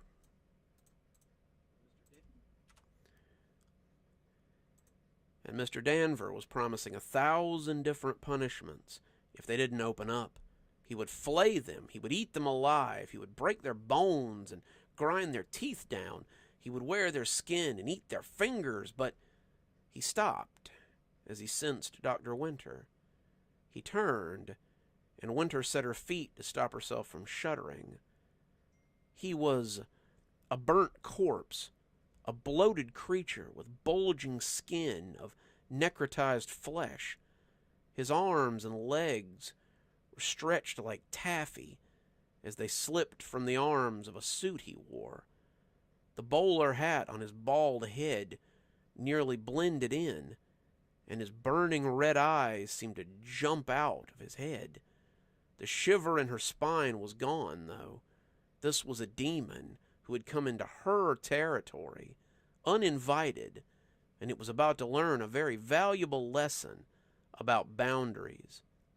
"You must be this Dr. Winters I've heard so much about," he said, dragging his body across the carpet like an oversized bug. "I am," Dr. Winters said, squaring her shoulders as it rose before her. He laughed, getting closer and closer as his nails dug into the shag flooring. "I must say, for the whispers I've heard about you, I'd expected more. I gave that crafty old devil in the prison a wide berth, and I didn't let the guardian in the woods catch my scent neither. But the town was such a tasty treat that I couldn't resist. I see now that I had no reason to worry. You're just a weak little—" But he stopped talking as the hand he had been reaching for her with suddenly detached from its wrist. Mr. Danver popped back, but not fast enough. Winter caught him by the face and pulled him close, his skin splitting as she squeezed. He cried out, sounding as afraid as the two behind the door. But Dr. Winter would send her message before she sent this thing back where it came from. He would talk to others who might want to come and take her territory, and she wanted to make it very clear that this would not be tolerated. Oof. Catch up on some stuff here.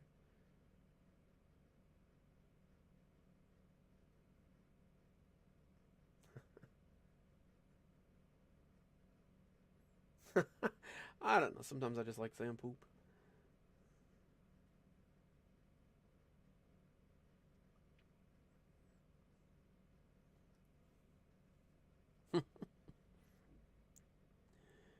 All right, let's see. "I could kill you now, put you down like the dog you are, but a lesson in manners will serve you better. Kashmir is my town, mine, and you and all your grubby little friends will stay away from it. Do you understand me?" Before he could answer, she grabbed his stumped arm and tore it off. Mr. Danvers screamed in pain, something he hadn't felt in millennia, she had no doubt. "Do I make myself clear?" she yelled at him. Yeah, please, just let me go. I'll never come back here again." Dr. Winters let go of his face and pushed him back. "If I so much as hear your name in someone's memories, I will hunt you down, no matter where you are." Mr. Danvers sank into a shadowy mound as his aura dissipated from the house. Winter knocked on the bedroom door and told them it was safe to come out. Shelley and Michael peeked out, not quite sure if she was a trick of some kind, but when they found Dr. Winters smiling at them from the hallway, they came out and hugged her in relief. "Thank you, Dr. Winter. How did you get rid of that terrible creature?" Dr. Winters rested a hand on either side of their heads, sinking her fingers in as easily as if their skulls were clay. "What creature? I came to help mediate an argument between the two of you. It was quite a bad one, but I got the two of you to see a reason. I don't think you'll have any more problems. Do you?" They went from hugging her to hugging each other as they cried, saying they would never fight again. Dr. Winter left, heading home after a long day. She doubted this would be the last poacher she had to deal with, but she hoped the rest would be less spine-tingling than Mr. Danvers.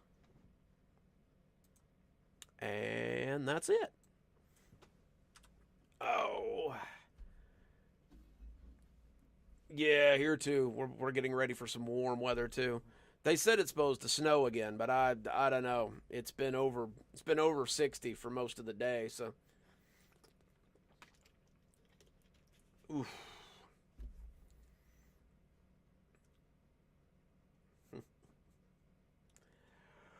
Ooh, goodness.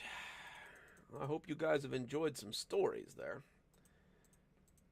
If you're just joining us, we've done like 3 stories so far, I guess. It's been about 3. That one's going to be a good one when it finally comes out there. I think. I think you guys will like it. Let me go ahead and fix it here. Yeah, I like the Dr. Winter stories a lot. Like, it's the Dr. Winter stories were not something I intend to do more than a few times, but much like Grandpa, they kind of took on a life of their own there. Grandpa was supposed to be one story, and look where we are now. he's he's gotten to be such a big character around here. They're saying it's supposed to snow in Florida again next week, but I just don't see how. Like, it's too hot. Like, it'll never stick. We may get some slush, but I don't think it'll get much worse than that. I hope not, at least. Like, people lose their mind in Panama City when you mention snow.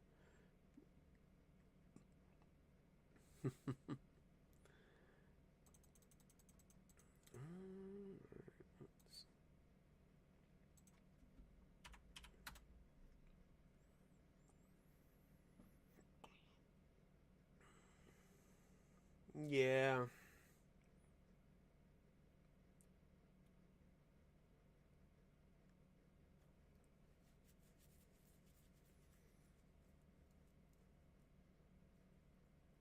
Yeah, old Frankie there.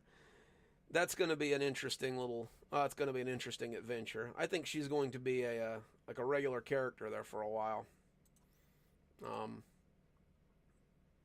I think I think we'll be seeing more of her definitely.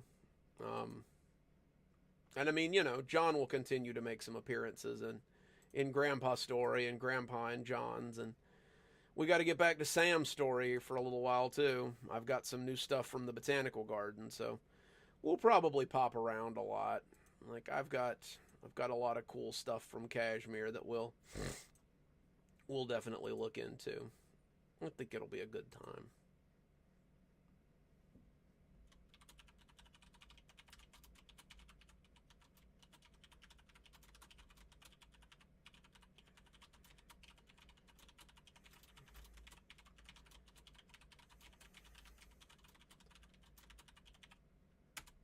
Alright, save it up.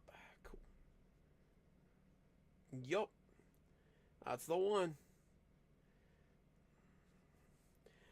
Oh, I think John will have a much bigger role than writing books here after a while. He's really coming into his own a little bit, and I think before long he'll be doing a little more about the ghosts than just writing about them. Not to spoil anything.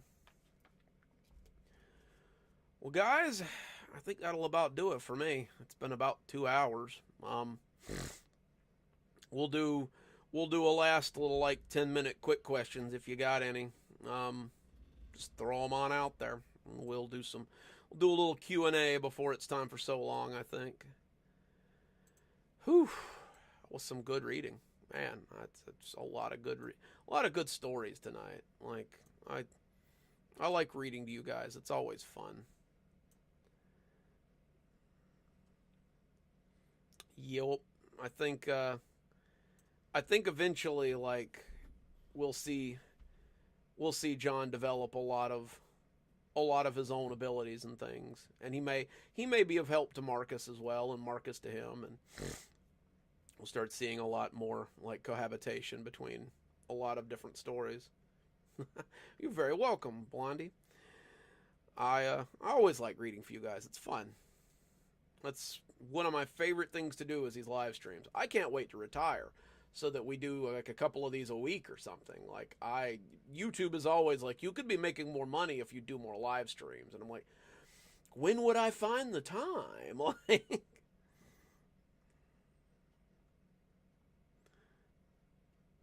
well, thank you, Dark Angel. What's up, Crystal? Oh, definitely Blondie. They'll be the best team.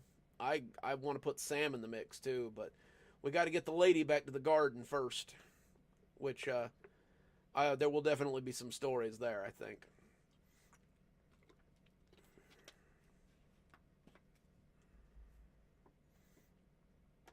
Yup.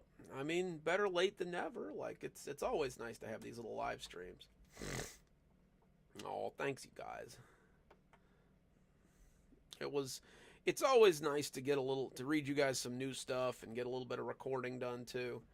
Makes me feel like I'm entertaining you guys and, managing my time well that way. And I can get some other stuff done. Like I said at the start of the stream, I'm also cooking I'm cooking your Monday story here. So, she there's a search party out for her. We will have more botanical garden stories for sure. Like I've got a bunch more written. Oh, well, thank you guys. The community around all of this has just been huge. Like it's really taking off. Like I saw that we're already like 15 subs in before we get to 5,700. So we'll be there before we know it. We'll have a lot of cool stuff. There may come a time when I almost have to double up on some of the stories so we get to the long ones. The front closet. Definitely there's a big botanical garden story coming up in spring. But we've got to get some more botanical garden stories before that. Like we've definitely got to work on those a little bit. I got a bunch of good ones. We've got a big Stragview event coming up too, I think. That's going to be fun. We'll come up to the end of our second Stragview book, which I'll put out. And then we've got it's more like a Stragview novel, I think, that'll come after that. But I'll put pieces of it up on the channel. Oh, I've already got the next Forrester thing wrote too. I've been a busy little bee. I got things going on. Like I got a lot of cool stuff in the pipe waiting for you guys. Like I think you guys will really like where a lot of this is going. Let me see. What are we looking like for Monday here so far? Looks like you guys want a black site story Monday, which is cool. I'm good with that. We can definitely do a little black site on Monday. I've got a brand new one, and then I got a lot of irons in the fire though. I think we'll definitely get there. I've just got too many good series. Like I know they're hard to vote on sometimes because you want closure on one story and you want closure on another story, and it's just it's hard to choose. I really probably need to put you guys on a schedule, but sometimes I like letting you guys vote. It makes you feel like you're a bigger part of the channel, The black site stories are going to start getting really interesting. Like they've already gotten interesting, but I feel like they're going to get even more so with what I've got coming up too. I think you guys will really like what I'm cooking up there. As some of you have pointed out, yes, they are very Stephen King's Institute adjacent there. But I don't think that's a bad thing. You guys know how much of a Stephen King fan I am. Well, good night, Brandon. We'll catch you next time. Like I said, should be probably 2 weeks, another 2 weeks. But it's coming up. Like I've already told them at work. January, February, March, April. Probably May 15th will be my last day at work. So then I can focus all my attention on you guys and moving into my new house. That's true. It helps me kind of get some wiggle room. That's a huge compliment, Dark Angel. I like that. I definitely keep busy. I was telling someone about my output the other day, and on top of writing my own stories, I've got a couple of commissions I'm working on too. Like I gotta keep those mortuary stories rolling out too. But yeah, like that's been a big part of my workload lately too. I've got a guy I'm also writing stuff for, that's going to be more of like a I don't really know what you'd classify it, but it's going to be some decent horror. And he's been really looking for new stuff for his podcast. So that's going to be fun. It's going to be a lot of fun. We're going to have a lot of cool stuff. Next week's a long week for me at work, so I'll be working on stuff most every night. No, not yet, Crystal. Probably not till the middle of the year. Not looking forward to unloading all of this stuff in my house, but I'm kind of taking my time and doing it a little bit at a time. That way it's not such a huge output. Still got to get my shed moved, actually. Like, that's going to be a biggie. I'm going to have to pay someone quite a bit of money to do that. But yeah, it's going to be a good time. I'm going to have my own little workspace in the new house so that I can pad the walls so I don't get quite as much reverb. And I know that you guys can't tell, but I'm sitting inside of like a little room made out of like hospital like boundary things. So like I'm not real well padded in my little booth here. I will see you get it, Shanti. It's a lot of work. No, definitely not. I swore when I moved into this place that it was going to be the last time, but I don't know. The idea of retiring at 38 is really kind of nice, and I'd like to do it and just focus on this. I think that's what every YouTuber wants, is to make their YouTube thing their only thing. I got a lot of work friends that are moving too, though, so I guess it's just that time of the year, you know? Buying their own places and getting things. Yeah, it's just it's like a hospital partition. Like it's not real solid, but it provides me with a little bit of padding so that I don't get a lot of background noise. But yeah, guys, I think that's gonna do it for me. You guys have a great night, and tune in tomorrow for some cool stuff. We'll be back to our 2 a week, or 2 a day, come tomorrow again. So, you guys have a great one. Dr. Plague, signing off. Have a wonderful